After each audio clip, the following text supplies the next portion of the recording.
Muito bom dia, muito bom estar aqui com os irmãos, poder compartilhar da palavra de Deus, que realmente ela é viva e eficaz e ela é capaz de transformar as nossas vidas. E eu quero compartilhar algo especificamente mais sobre o Natal.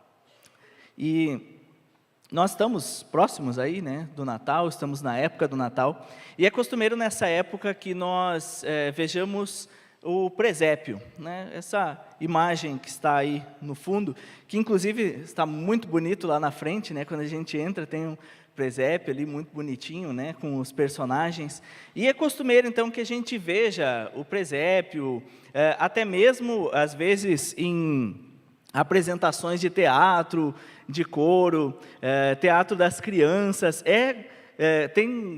temos o costume de fazermos o presépio, que é uma maquete, uma espécie de maquete que remete ao nascimento de Jesus. E eu quero trazer a reflexão hoje sobre alguns personagens ali. Quando nós pensamos no presépio, nós temos primeiramente um protagonista. O protagonista ele é o personagem principal. O personagem principal do Natal é Jesus, obviamente. Nós temos também os coadjuvantes.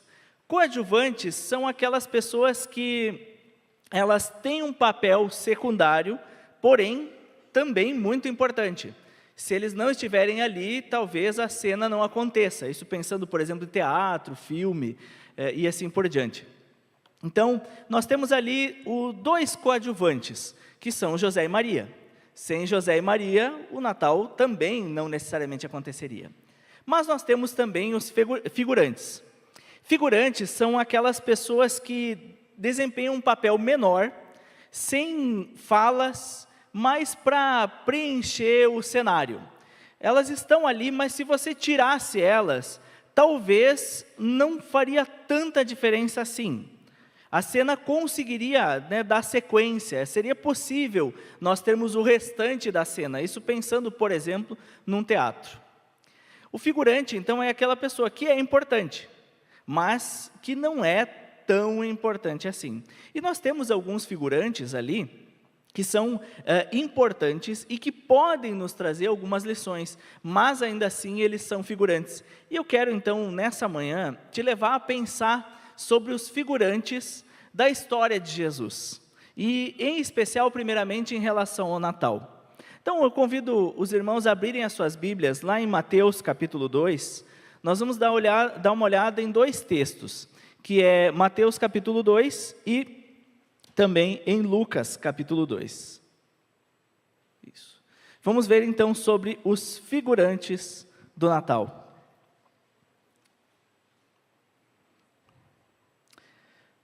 E o texto diz assim... Estou ouvindo barulho de folha ainda, então por isso que eu estou dando uma segurada, O texto de Mateus, então, capítulo 2, versículos 1 em diante, até o 12, diz assim: Depois que Jesus nasceu em Belém da Judéia, nos dias do rei Herodes, magos vindo do Oriente chegaram a Jerusalém e perguntaram: Onde está o recém-nascido, rei dos judeus? Vimos a sua estrela no Oriente e viemos adorá-lo. Quando o rei Herodes ouviu isso, ficou perturbado e com ele toda Jerusalém. Tendo reunido todos os chefes dos sacerdotes do povo e os mestres da lei, perguntou-lhes onde deveria nascer o Cristo? E eles responderam: em Belém da Judéia, pois assim escreveu o profeta. Mas tu, Belém, da terra de Judá, de forma alguma és a menor entre as principais cidades de Judá, pois de ti virá o líder que como pastor conduzirá a Israel, o meu povo. Então Herodes chamou os magos secretamente e informou-se com eles a respeito do tempo exato em que a estrela tinha aparecido. Enviou-os a Belém e disse: Vão informar-se com exatidão sobre o menino. Logo que o encontrarem, avisem-me para que eu também vá adorá-lo. Depois de ouvirem o rei, eles seguiram o seu caminho, e a estrela que tinham visto no Oriente foi adiante deles, até que finalmente parou sobre o lugar onde estava o menino. Quando tornaram a ver a estrela, encheram-se de júbilo. Ao entrarem na casa, viram o menino com Maria, sua mãe, e prostrando-se o adoraram. Então abriram os seus tesouros e lhe deram presentes: ouro, incenso e mirra. E tendo sido advertidos em sonho para não voltarem a Herodes, retornaram à sua terra por outro caminho. Até aqui, depois a gente vai fazer a leitura também de Lucas capítulo 2. Então, os primeiros figurantes que a gente pode ver aí na história de Jesus são os magos. Se você tirar os magos, a história continua. Jesus continua tendo nascido e todo o restante da história permanece. Então, eles são figurantes, mas eles têm a sua importância. Então, vamos pensar um pouco sobre esses magos e depois a gente vai fazer uma aplicação em relação a eles, né, uma contextualização. Mas quem eram, então, esses magos, né, primeiramente? Então, quem eram os magos? Bom, inicialmente, deixa eu ver se acho que não vai passar aqui. Inicialmente precisamos pensar sobre quem eram eles. Os magos, eles sofrem algumas fake news, digamos assim.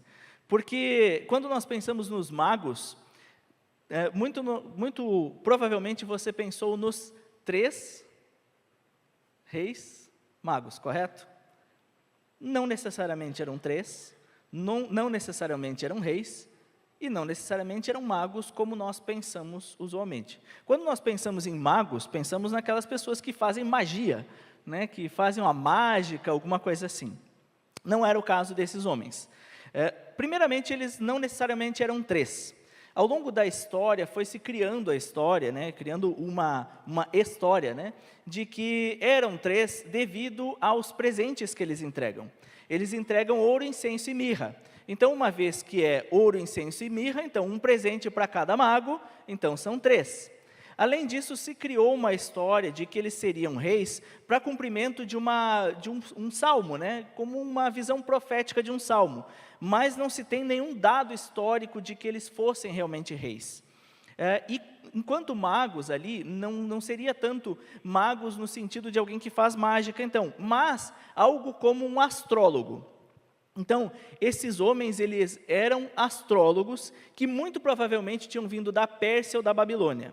Se você já leu o livro de Daniel, você vai ver que Daniel era um dos conselheiros ali do rei, e em dado momento, no capítulo 2 de Daniel, o rei Nabucodonosor, rei da Babilônia, ele tem um sonho, e ele convoca todos os magos, astrólogos, sacerdotes do reino para interpretarem o sonho. Esses magos que vieram até Jesus no momento ali, e depois eu vou falar melhor sobre isso, mas no momento do nascimento, eles são então muito provavelmente sacerdotes ou astrólogos, e não astrônomos, mas astrólogos mesmo, que estudavam as estrelas e procuravam entender coisas espirituais a partir das estrelas. O que não é correto. A Bíblia, inclusive, deixa claro que isso não era correto, mas eles eram os chamados gentios. Gentios eram aquelas pessoas que não faziam parte do povo de Deus, do povo judeu. Então, eles eram pessoas de outro lugar, lá da Babilônia, ou Pérsia, muito possivelmente, que estudavam, então, as estrelas. Muito possivelmente, como eu falei, eles não eram 3, até porque ouro, incenso e mirra eram coisas muito valiosas na época. Então, você imagina 3 homens andando, como a gente vê nas imagens, né? 3 homens andando com os seus camelinhos, né? Eles viajavam normalmente à noite, inclusive nós temos a confirmação histórica no fato deles verem a estrela. 3 homens andando à noite nos seus camelinhos, carregando ouro, incenso e mirra, coisas extremamente valiosas. Não procede. Muito provavelmente eles tinham então uma caravana grande e talvez aí um grande número de magos, de sábios, né, como nós podemos chamar. E também como eles sabiam sobre essa questão da estrela? Porque assim, eles eram astrólogos, então eles observavam as estrelas. Mas como eles sabiam sobre o rei dos judeus que iria nascer? Porque eles falam ao rei Herodes: vimos a sua estrela. Acontece que há uma profecia de Balaão em Números capítulo 24, Balaão que também não era do povo de Deus, sobre a estrela de Judá, e que essa estrela viria com um cetro majestoso, né? A ideia justamente de que a estrela guiaria, né? Foi assim que foi interpretado, que a estrela guiaria até o rei. Eles viviam longe da terra de Judá, mas durante o período do cativeiro babilônico, quando os judeus então são dominados pelos babilônicos, eles vão até lá e muitos deles acabam professando a sua fé, como por exemplo nós vemos no caso de Daniel e dos seus amigos Sadraque, Mesaque e Abednego. Então, muito provavelmente, esses judeus que estavam na Babilônia no período do cativeiro, séculos antes, né, do nascimento de Jesus, eles anunciam, eles proclamam que um dia haverá um rei que nascerá entre os judeus, que é o Messias e que reinará com justiça. Então, eles falam sobre as profecias messiânicas para estes sábios, né, os sábios da sua época, e por conseguinte, muito provavelmente, essas profecias se propagam e continuam sendo ditas até o tempo do nascimento de Jesus. Então, esses sábios, eles sabiam que, em algum momento, uma estrela guiaria até o rei dos judeus. E isso aqui ocorre, também tem talvez um possível erro histórico no presépio, que é o fato de estarem todos juntos, né, pastores, os próprios magos. Por quê? Porque, inclusive, o texto nos diz que eles foram até a casa onde eles estavam. Nós lembramos que quando Jesus nasceu, não havia lugar para ele na hospedaria. Nós vamos ler esse texto depois. Então, não havia um lugar para ele. E por isso ele foi colocado junto com os animais e posto sobre uma manjedoura. Quando os magos chegam até Jesus, provavelmente tenha passado cerca de 40 dias ou até mesmo 2 anos. Como é que a gente consegue compreender isso? Porque Herodes manda matar as crianças de 2 anos para baixo. Então, pode ser que ele mandou matar as crianças de 2 anos para baixo, mais comum, vai que de repente ele já nasceu um pouquinho antes, ou também, talvez Jesus tivesse até 2 anos. Então, não é o mesmo momento.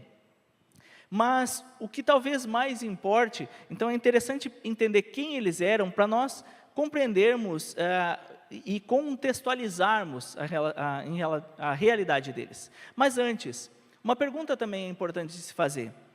Como eles reagiram ao nascimento de Jesus? Como os magos reagiram com relação à história de Jesus?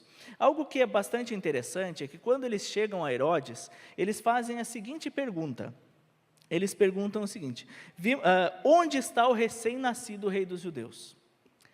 Veja, eles eram magos, sábios de outro local, não eram judeus, tanto que eles se referem ao rei dos judeus, ele não fala onde está o nosso rei.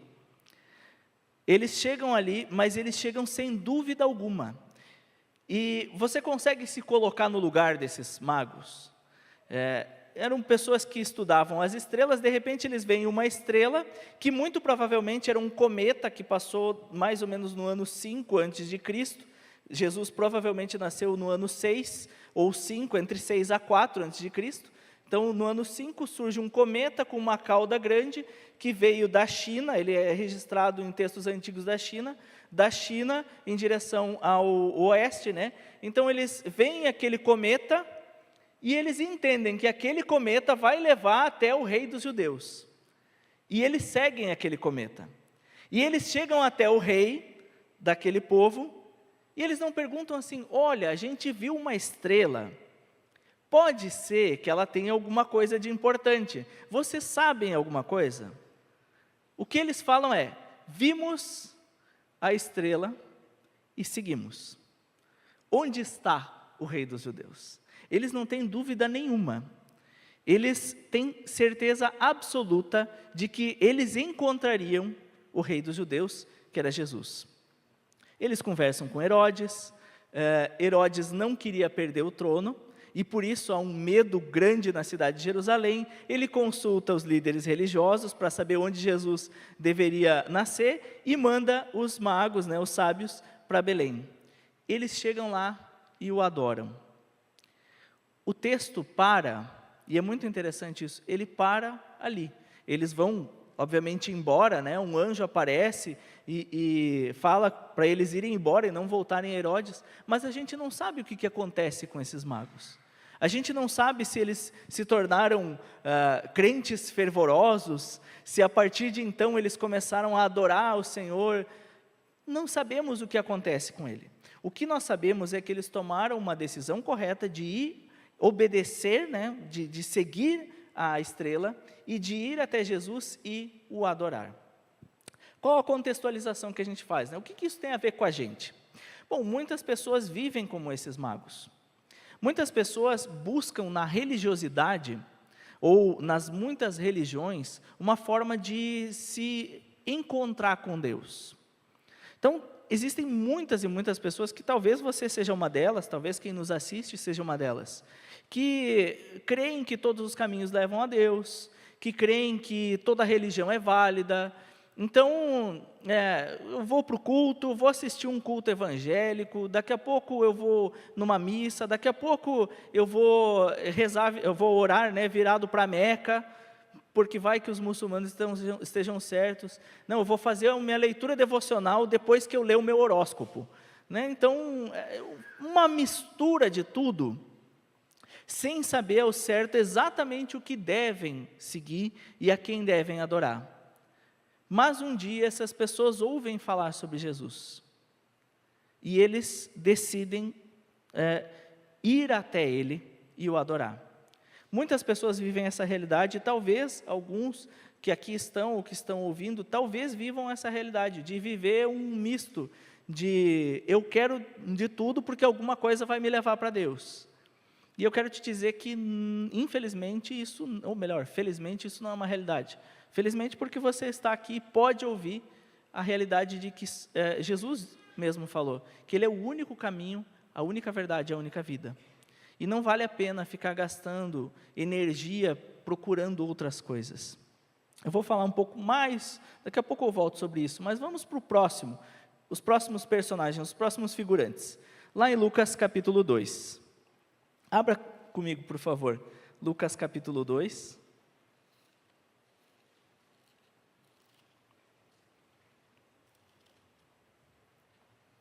A partir do versículo 8, o texto diz o seguinte.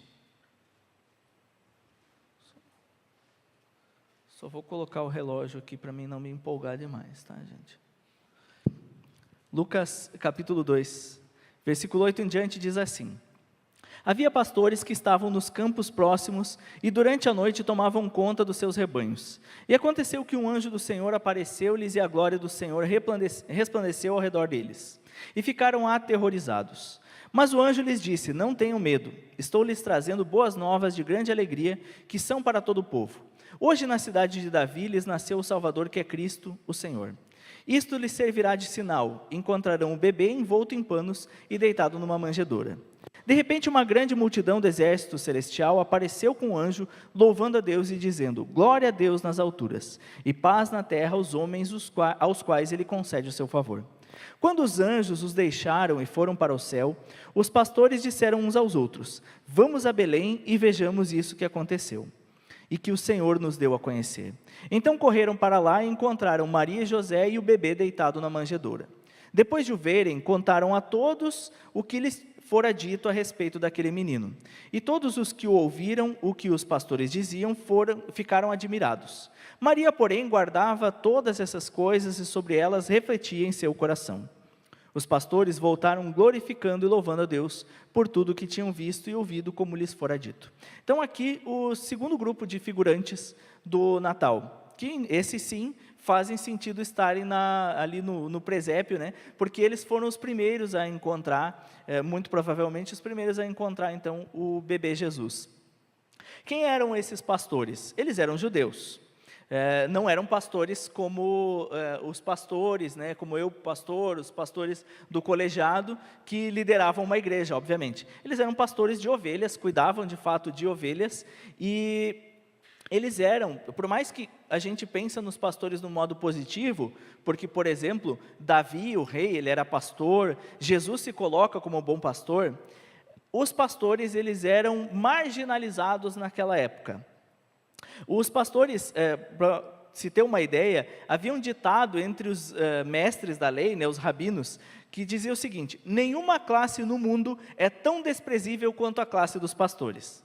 Para os irmãos terem uma ideia do quão bem vistos eles eram. O que ocorre é que é o seguinte: eles tinham leis, né, os judeus tinham leis a seguir, leis cerimoniais, religiosas, e os pastores, por viverem boa parte do tempo no campo, eles não podiam cumprir todos aqueles rituais, todas aquelas leis cerimoniais. Além disso, pelo fato deles se movimentarem bastante, muitos pastores se tornavam também ladrões. Então, para os líderes religiosos, pastores eram considerados como, inclusive eles chamavam de o povo da terra. O povo da terra era composto pelos pastores, pelos publicanos e pecadores, aqueles que eles mais odiavam, né, fora os samaritanos. Então, eles eram assim muito mal vistos pelas pessoas. Tanto é que em um julgamento, por exemplo, o testemunho de um pastor não era válido. Então, se acontecesse alguma coisa e um pastor tivesse visto, era aquela pergunta assim: alguém viu o que aconteceu? Aí um pastor: eu vi. Não, você não conta. Alguém viu o que aconteceu? Não, então acabou o julgamento. Só que olha que interessante, que precioso isso.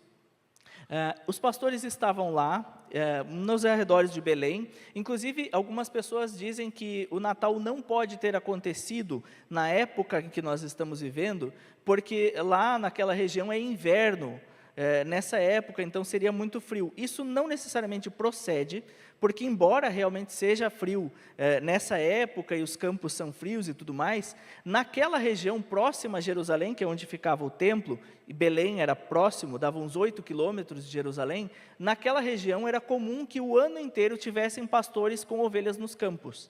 Então, pode ser que era nessa época, a época a gente não sabe. Mas aqueles pastores, então, que estavam ali com as suas ovelhas, né, cuidando das suas ovelhas, no campo à noite, eles recebem o aviso do anjo sobre o nascimento do rei, e, por conseguinte, eles vão até onde está Jesus, saem dali. E aí entra a pergunta, né? Uma vez quem eram eles, como eles reagem à notícia? Eles ouvem a notícia de que o rei havia nascido, vão até lá, veem Jesus e saem dali para contar. E é precioso o que o texto nos diz, né?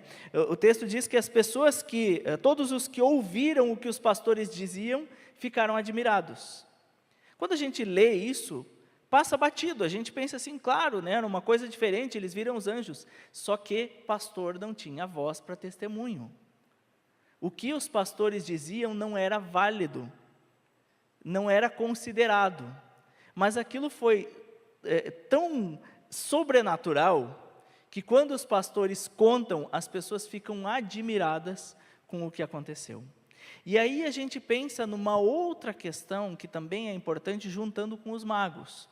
Os magos não eram judeus, e os pastores não eram os bons judeus, eles não eram os judeus crentes, eles não eram os judeus que a gente diria assim, aquele ali é um judeu.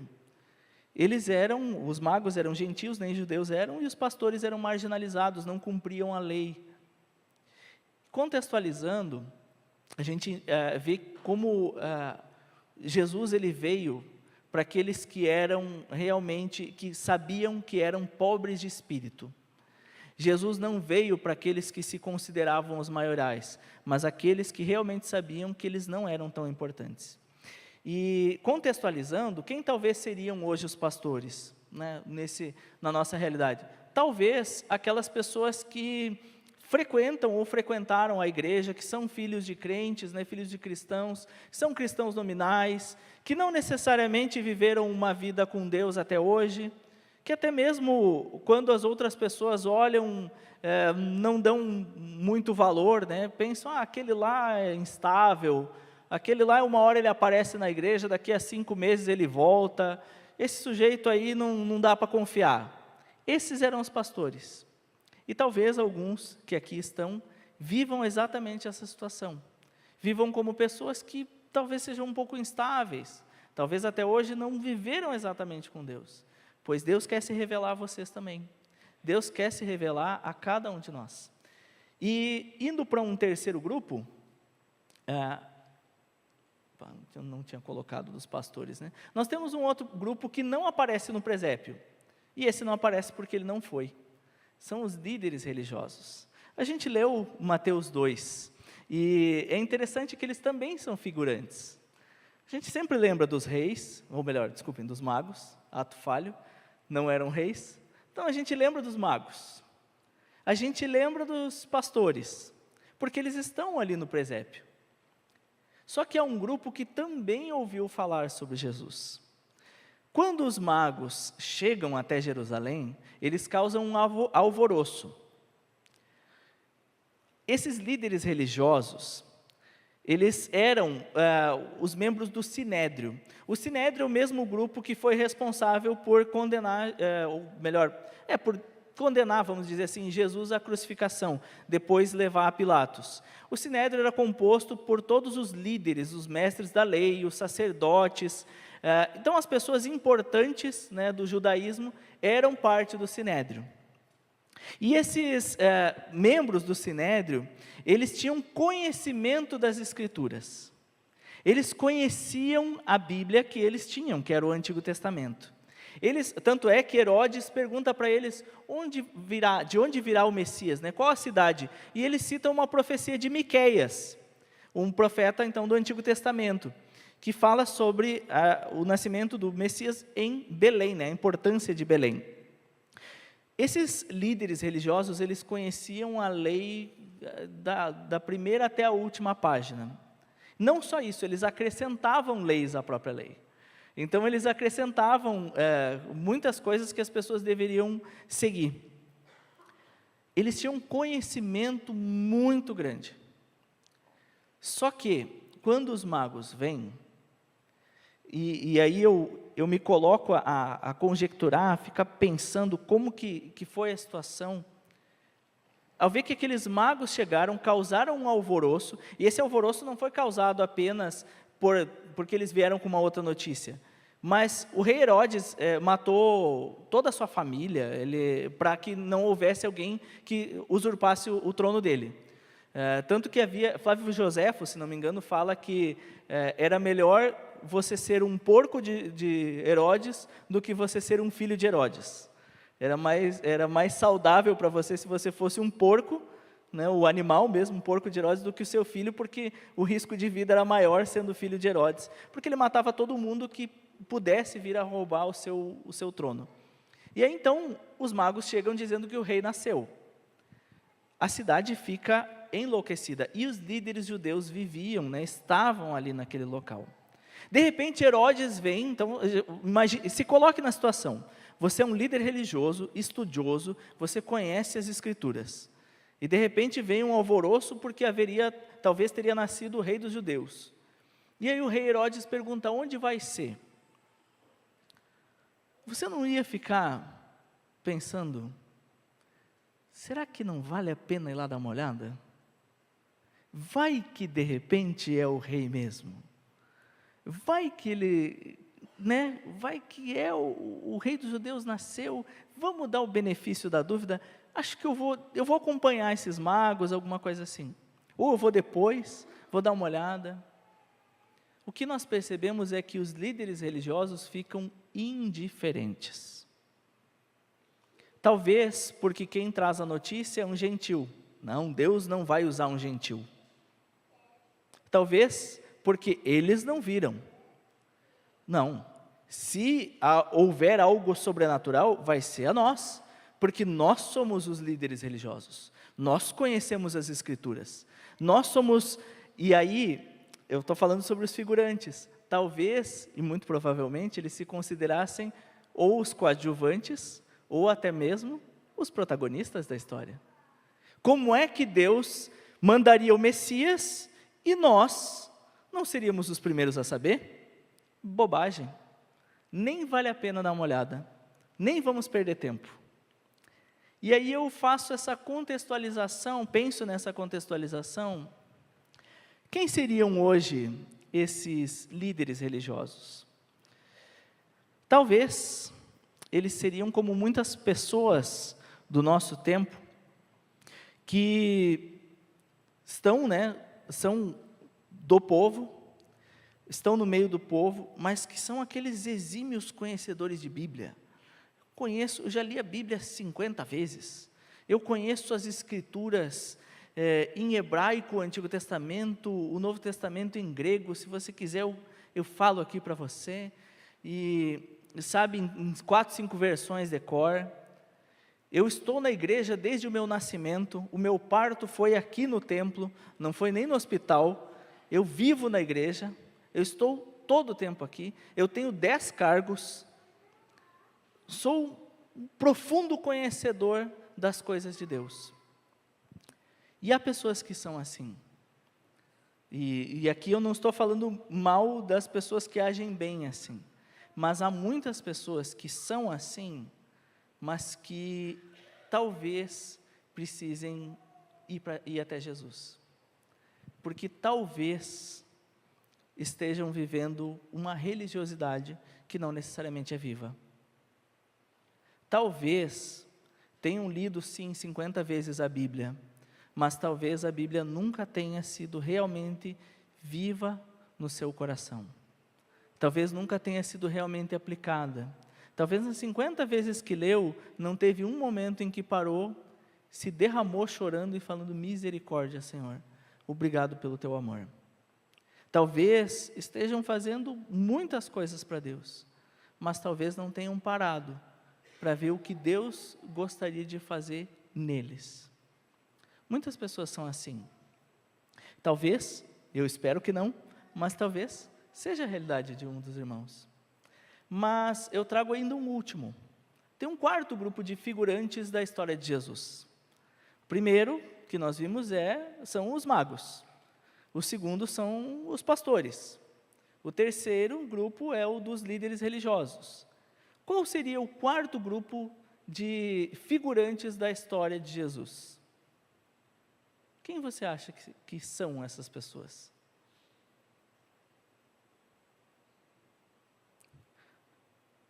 Eu e você. Não passou. Essa aqui é uma imagem do teatro, acho que do ano passado. O de bege ali sou eu. Não dá para ver direito, mas sou eu. Eu e você. Eu e você somos figurantes. Quem somos nós? E agora eu quero trazer para a nossa vida. Nós vimos homens que viram uma estrela, sabiam possivelmente de uma profecia, seguiram até lá para adorar Jesus, sem dúvidas.